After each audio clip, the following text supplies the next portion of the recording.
Tuan-tuan, mana datang hashtag PNBest ni? Saya nak tanya lah, mana datang hashtag PNBest? Kalau sekiranya ni kita nak cerita, menantu Muhyiddin Yassin pun diburu polis, tuan-tuan. Menantu Muhyiddin Yassin pun diburu polis. Baik, kita baca tentang menantu Muhyiddin Yassin diburu polis. Mana tadi? Okey. Kita baca. Baik. SPRM, bukan polis pak, SPRM buru 2 individu termasuk menantu Muhyiddin Yassin. Suruhanjaya Pencegahan Rasuah SPRM sedang mengesan 2 lelaki termasuk Muhammad Adlan Berhan yang juga merupakan menantu kepada pengerusi Perikatan Nasional Muhyiddin Yassin, dan dia juga adalah ahli bersatu, tuan-tuan. Jangan tak tahu. Ini berbagi membantu siasatan isu rasuah dan penyelewengan berhubung projek berkaitan pendaftaran, pengambilan serta penyimpanan biometrik pekerja asing di sebuah kementerian, iaitu KDN. Sebab ini kerja agen ini semua bawah KDN. Pelbagai usaha telah dilakukan oleh SPRM termasuk berhubung terus dengan kedua-dua penama dan peguam masing-masing, namun mereka masih gagal menghadirkan diri ke pejabat SPRM. Selain Adlan, SPRM juga mengesan Mansur Saad, 69 tahun. Hasil semakan SPRM di Jabatan Immigration, kedua-dua penama berkenaan telah meninggalkan Malaysia pada 17 dan 21 Mei serta tiada rekod masuk kembali ke negara ini, katanya. Kata Suruhanjaya Anti Rasuah itu.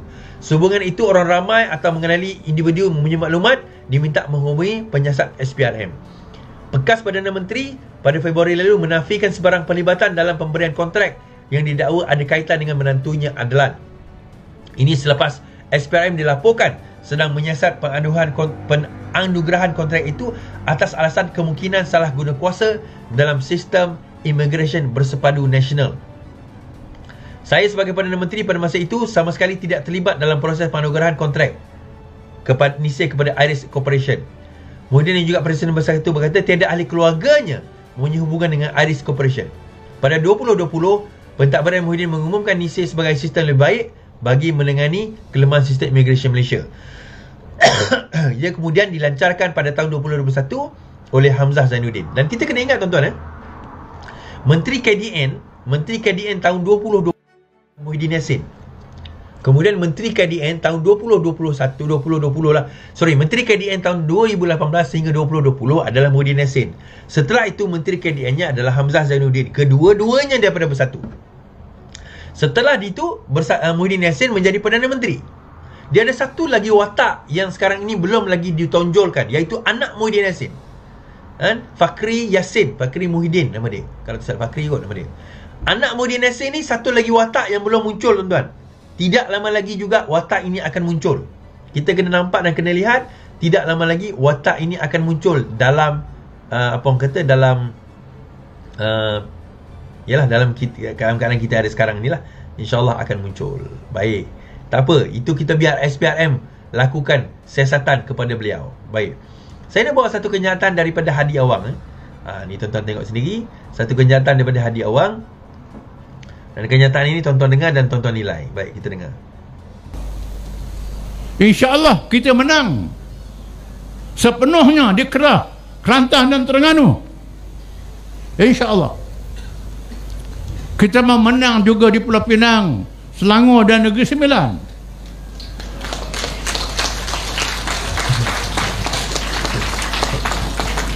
Kalau menang ini akan berlaku perubahan kerajaan pusat. Itu maknanya. Maka kewajipan mengundi sangat besar. Yang menyedihkan kita, kaum lain keluar mengundi 90%. Orang Melayu keluar mengundi 70%. Masih ramai yang tak keluar mengundi, tak mahu mengundi. Tak sedar mengundi ini adalah kuasa politik. Baik. Saya nak cerita kenapa dia cakap pasal kenapa dia cerita pasal kerajaan bertukar lagi. Tapi kita baca kenyataan Azalina dulu. Pelik, macam mana boleh cakap keputusan PRN ubah kerajaan persekutuan? Tidak peruntukan di dalam perlembagaan yang menyatakan keputusan pilihan negeri 12 Ogos ini akan membawa perubahan kepada kerajaan persekutuan. Menteri Dia Perdana Menteri atau Azalina berkata beliau hairan bagaimana perkara itu boleh dibangkitkan dan menggesa pihak berkenaan menghubungkan peruntukan atau undang-undang rujuk. Saya dah dengar banyak orang cakap, saya rasa pelik. Macam mana keputusan PRN boleh ubah kenyataan keputusan kerajaan pusat. Sebenarnya Hadi Awang bukan tak tahu, jadi bukan tak tahu bahawa menang pun semua 6 negeri, kerajaan pusat tak akan bertukar. Okay? Tapi kenapa dia sebut? Ni cerita kenapa ni tuan-tuan Yang pertama sebenarnya, dia tahu bahawa grassroots on the ground jangan kata, tak payah sebut Pulau Pinang, tak payah sebut Selangor, tak payah sebut Negeri Sembilan. 3 negeri ni mereka ruyuk. Kita cerita Kedah dengan Terengganu, serta saya sekarang ini berada di Kelantan. Saya berada di Kelantan Daripada keadaan yang kita tengok sekarang ini, berkemungkinan Kelantan pun ada masalah tuan-tuan. Kelantan pun ada masalah untuk PAS, bukan untuk kita, untuk PAS. Kelantan pun ada masalah. Ini gambar saya tadi di PMX, di program PMX tadi. Ni dekat Kota Lama, penuh tuan-tuan. Ni Dun Kota Lama ni. Ni PMX datang, penuh kita kata.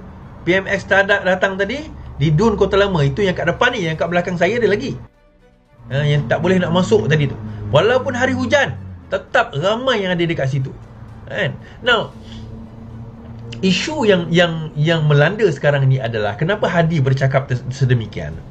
Dia tahu daripada segi jumlah pengundi yang akan balik di Kelantan, Terengganu dan Kedah ni tak ramai. Disebabkan oleh pilihan raya negeri ni biasanya bukan pilihan raya umum. So jumlah pengundi yang rendah. Kalau jumlah pengundi yang rendah, sebenarnya advantage kepada pembangkang di negeri itulah pembangkang negeri itu, iaitu Pakatan Harapan dan Barisan Nasional. Itu yang pertama.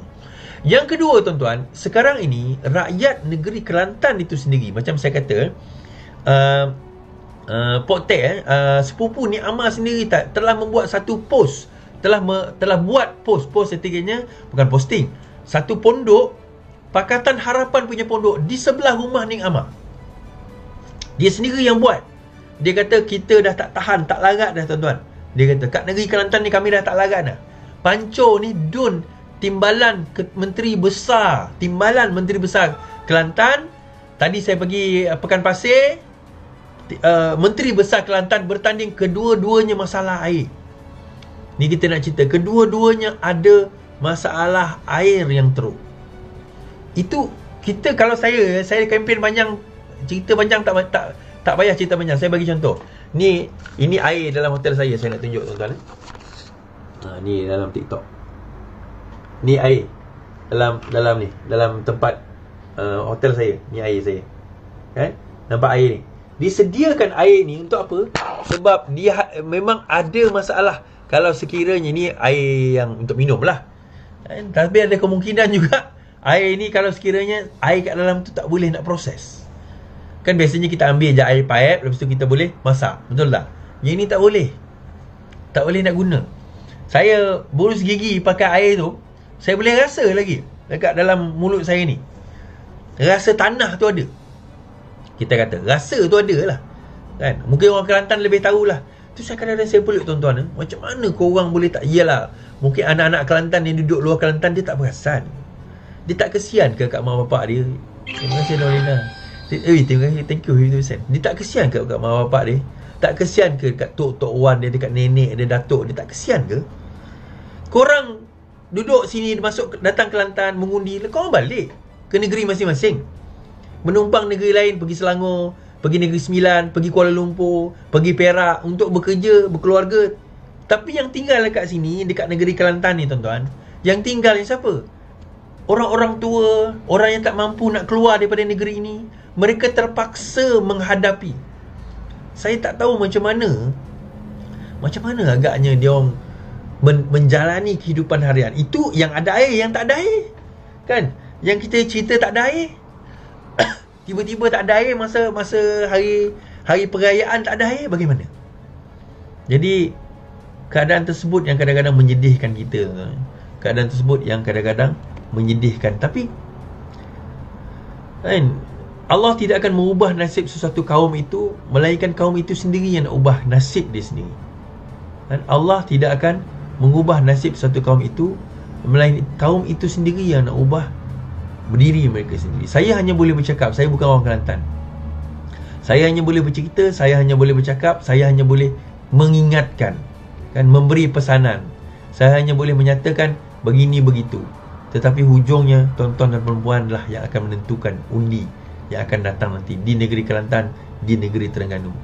Tuan-tuan balik nanti, tuan-tuan fikirlah, orang Kelantan, orang Terengganu, orang Kedah, fikirlah, kan? Kita ni tuan-tuan, pilihan raya ni bukan untuk memilih agama. Kita pilihan raya ni, kita nak memilih siapa yang akan menentukan nasib anak, isteri, keluarga, mak, ayah, adik, beradik, sepupu, sepapak kita, diri kita dalam 5 tahun, 10 tahun yang akan datang. Saya percaya tuan-tuan, kalau sekiranya kita ubah kerajaan negeri Kelantan, Terengganu, Kedah, insya-Allah 5 tahun pertama, saya yakin Perdana Menteri Malaysia PMX, komitmen dia akan ubah, akan tukar, akan pastikan bahawa air Kelantan akan berubah. Itu yang paling